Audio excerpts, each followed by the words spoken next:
Jameis Winston got his third preseason start in Tampa Bay on Saturday, and Cleveland proved to be a tough matchup for the quarterback. Jameis was sacked 4 times and intercepted once by the Browns defense before leaving after one series in the third. He went 6 of 15 for 90 yards. It appears Jameis is having trouble finding a rhythm over this past weekend. Shannon, are you sold on him?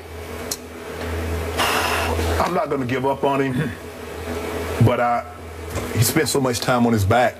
I'm beginning to wonder if Lovie Smith actually cares about the kid because his offensive line can't protect him. I'm just joking. I was just using the RG3 Jay Gruden analogy. When I looked at him in college, you know what he reminded me of? Byron Leftwich, with not quite as long a throwing motion, but that's who he's built like. That's who he moves like. I don't think he'll ever be a 60% completion guy. I do think you can win with him. My only concerns is, can they run the foot? Can they protect him? His offensive line, they don't look very good.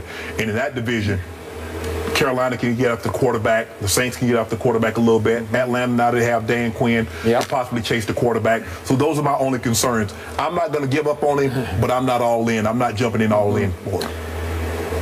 I remain sold on Jameis Winston. I'm actually glad he's going through his NFL trial by fire in the preseason as opposed to their first 4 or 5 regular season games that I think Mariota is going to have a welcome to the NFL world shock. Okay. I believe in Jameis's accuracy. I think he's much more accurate than Byron Leftwich ever was. I think he's more athletic and moves better than Byron ever did. And there's some it factor with Jameis. He went 26-1 at a very high-profile D1 school, a football factory, if you will. And he led men or young men. They wanted to follow him. He's definitely a leader now. Yeah, he's got that contagious confidence about him. I know he's been on his back way too much. They're also starting 2 rookies in the offensive line, see, that's which is scary. Me, that's what scares me. I agree. Me. Now, Mike Evans, the big receiver from Texas A&M, didn't play. He said he's okay to play, and he wanted to play in the 3rd preseason game, but he didn't play. Right. So when you got that big kid and Vincent Jackson over here, you got a chance now. You got a chance to start getting rid of the ball a little quicker, possession routes. And Martin is healthy again. Hey, Doug Martin is looking like Doug Martin of 2 years ago. Yes.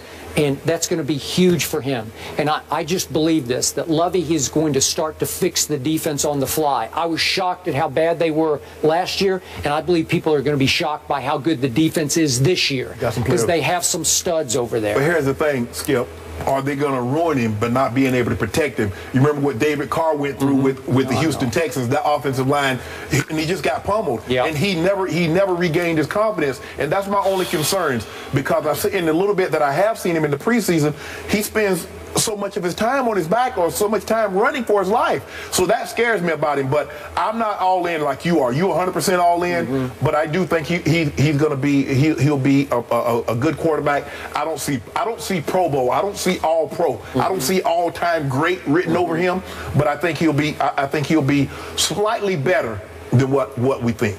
I think he can be a star. And I do not think this is one young man whose confidence will not get wrecked.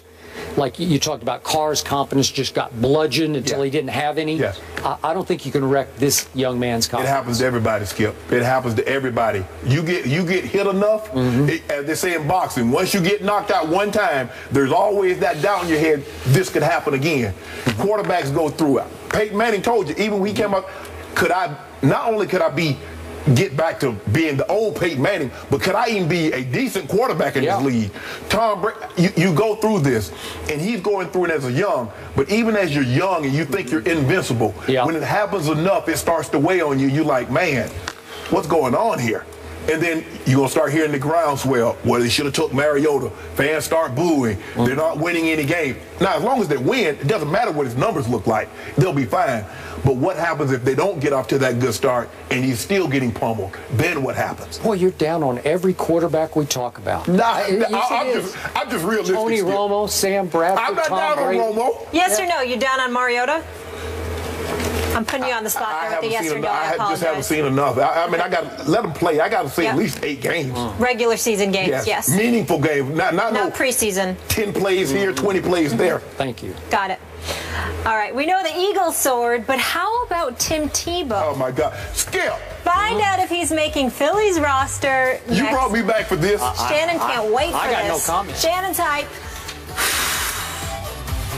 The Eagles beat the Packers 39-26 thanks to a strong first team. But how did one Tim Tebow, who had a chance to lock up a roster spot, look? Well, Chip Kelly called for his backup quarterback to run a two-point conversion twice.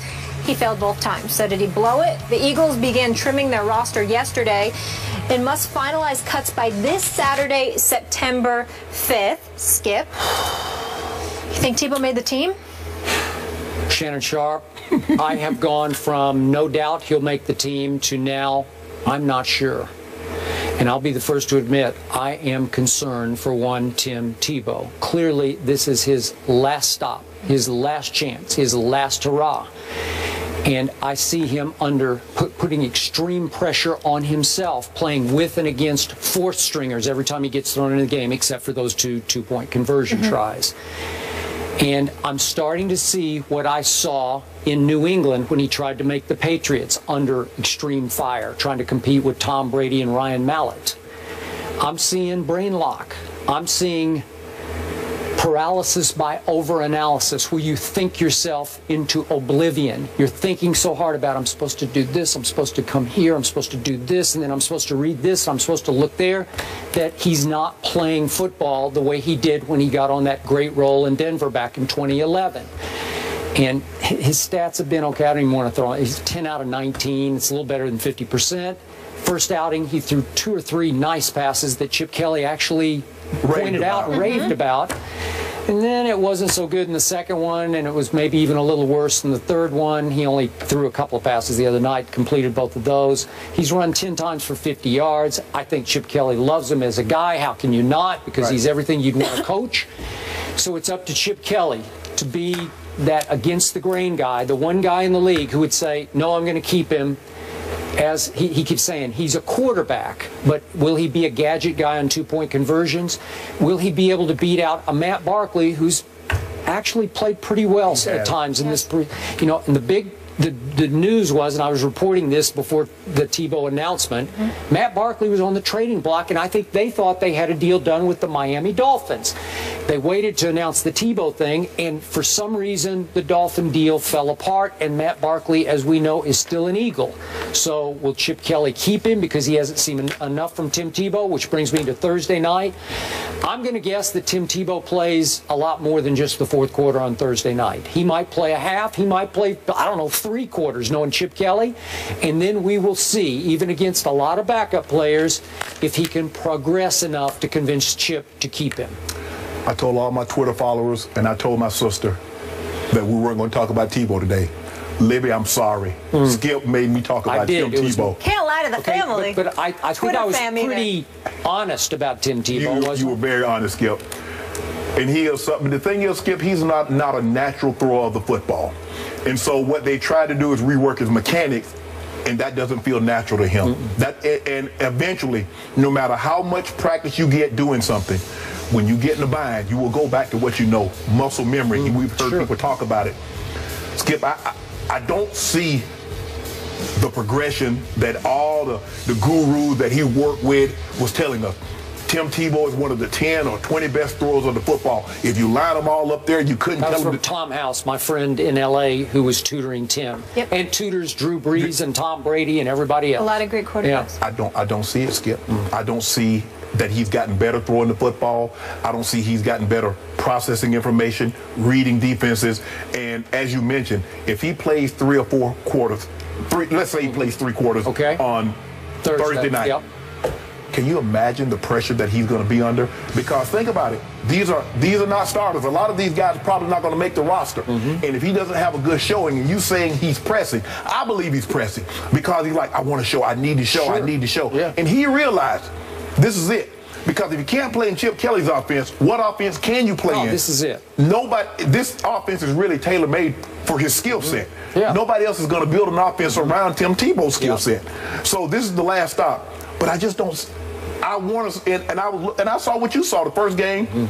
but they were short passes, quick throws, Skip. You know, the first pass he made was really good, where he stepped right back in the pocket, threw a rocket up the middle. He did. Yeah. And they were like good throws. And then he kind of like reverted back to like holding the football, taking sacks, you know, balls way overthrown. It just doesn't look good. And he was doing a great job at the SEC network. And I know he says, well, I want to live out my dream. Skip, nobody says how long that dream gets to last. He played 3-4 years in the National Football League. He had a 7-8 game run that was good as anybody could have hoped for. Maybe that's it, Skip. Maybe we don't all get to have 13, 14, or like Peyton Manning, 4 neck surgeries in an 18-month span, come back and to be Peyton Manning again. We don't all get to have those kind of careers. And so, and I get what Tim's saying, that, you know, my dream is to play quarterback.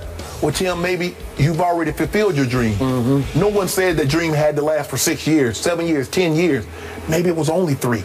And be satisfied with that, because there are a lot of people. It's hard for me to process how one player, as a second-year player, could be that great for that long stretch in Denver, win a playoff game. I wouldn't say he was great, Skip. He was good, Skip. Come on now, Skip. Let's not. He took a terrible football team. They were 1-4, and he took them to the division title. Skip, but look at his numbers in those games, Skip. Look at his QBR in the last 5 minutes of those games. Skip, number 1 in the NFL. So we need to have another quarterback play the 55 minutes and just bring him in if the game's all he did is win games. So that's what I said. He went to the Jets, and you said, well, he was perfect, but Rex didn't give him a chance. Never gave him a chance. He went to New England. The offensive coordinator that drafted him #1 overall could not talk Coach Belichick into keeping him. Could not. He was out of the league for 2 years. He's in Chip Kelly. What kind of a fit was he in New England? That's like you talk about fish out of water fit. You told me. I watched Skip. You know I watched you. You said Bill Belichick, Josh McDaniels, that's the guy that drafted him, that believed in him. He couldn't talk Coach Belichick into keeping him. He's not the head coach. He goes to Philly. He doesn't make it here. Now what? Well, it's done. If he is done, I know this, I don't know if it's a silver lining, because I know he truly wants to play football, but he has a really bright future in television. Yes. Yeah, his dream. He's got a great agent. Skip. I know. His NFL career, I mean, he lived out his dream. No one said it had to be 7 years. All right. I didn't say I'm giving up on him. I just said it's going to be tough. We got to move on here, guys. The Bills hang 43. We got smiles and laughs on the Steelers' defense. Will the defense be the reason why the Steelers won't make the playoffs? No steel curtain, my friends.